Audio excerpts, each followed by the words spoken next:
I knew before it even left my hand. Why?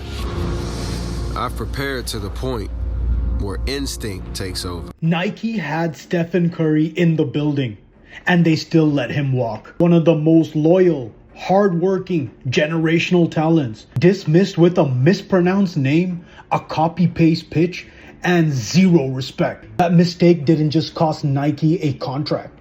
It cost them $14 billion and handed their biggest cultural rival the keys to an empire. Because Under Armour saw him for what he was, a movement, a generational blueprint. Together, they bet on loyalty over legacy and turned rejection into one of the greatest business moves in sports history.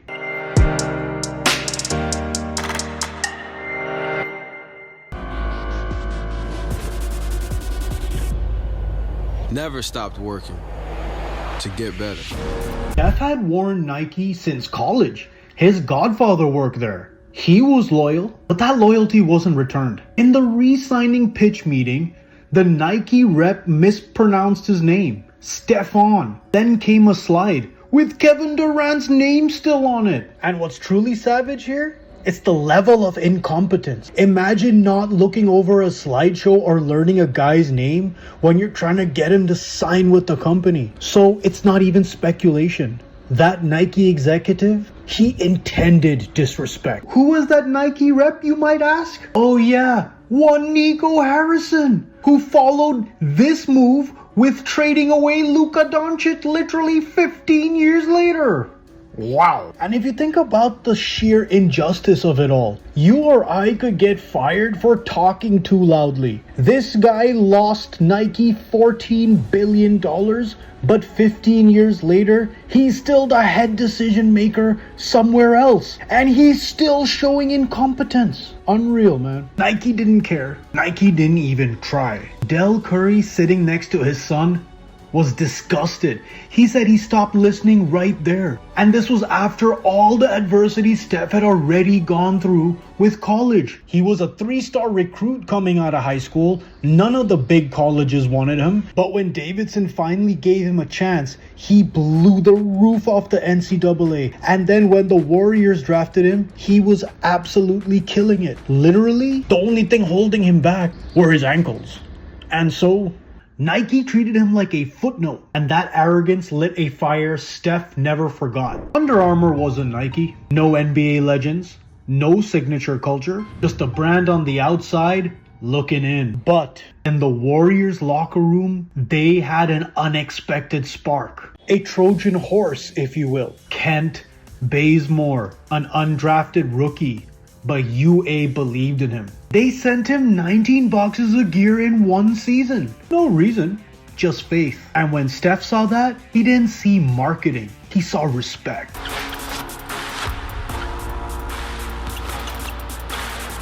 Strengthen my body. And this right here shows the depth of Nike's screw up. For a guy like Steph Curry, it was never about money. It was about loyalty. It was about belief. And Nike was offering him none of that. Imagine seeing how Under Armour treated an undrafted rookie versus how Nike treated him. They had him in their hands and still let him go. Basically, they threw him in the trash. Well, the good news is this story has a happy ending and everybody got their just desserts. Bazemore said, "You're the face of the league. You deserve more than what Nike gave you." Steph agreed, and he signed. Not for the money, but for the principle. In 2 years, Steph was MVP. The Warriors were dominant. Kids weren't just watching him, they were becoming him. The sneakers flying off shelves. The shot imitated everywhere. The story unstoppable. You have a timeout. Decide not to use it. Curry, way downtown. Bang! Bang! Oh, what a shot from Curry! And Under Armour?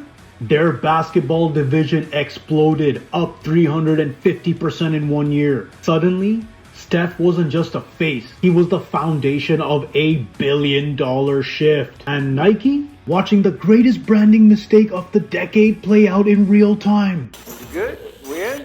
All right, let's fire it up. Hey, check this out.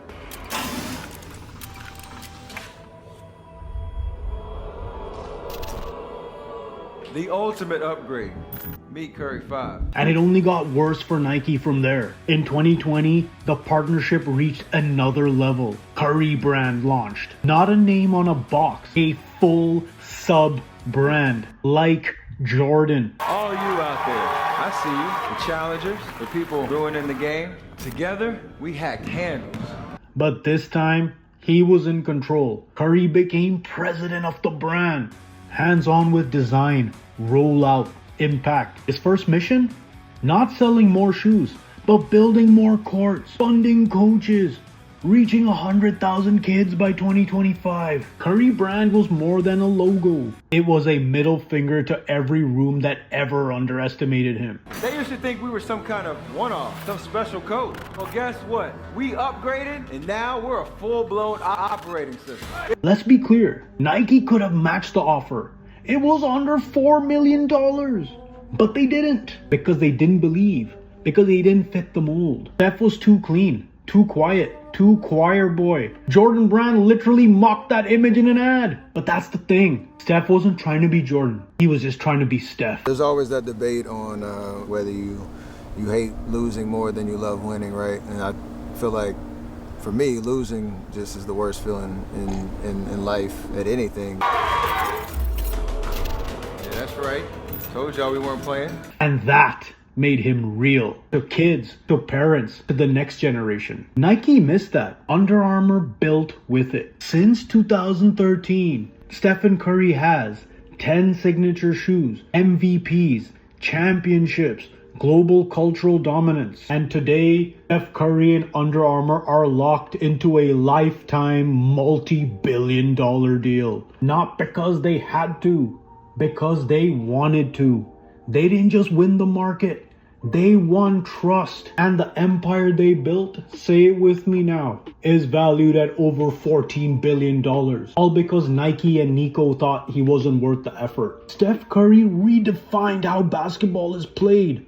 But his greatest legacy might be what he built off the court. Loyalty, impact, control. He showed that athletes don't have to wait to be chosen. They can choose themselves. This wasn't just a partnership. It was a revolution disguised as a sneaker deal. And all it took was one room that said no, so another one could say yes. So yeah, I knew. Because every shot I take is the most important one of my life.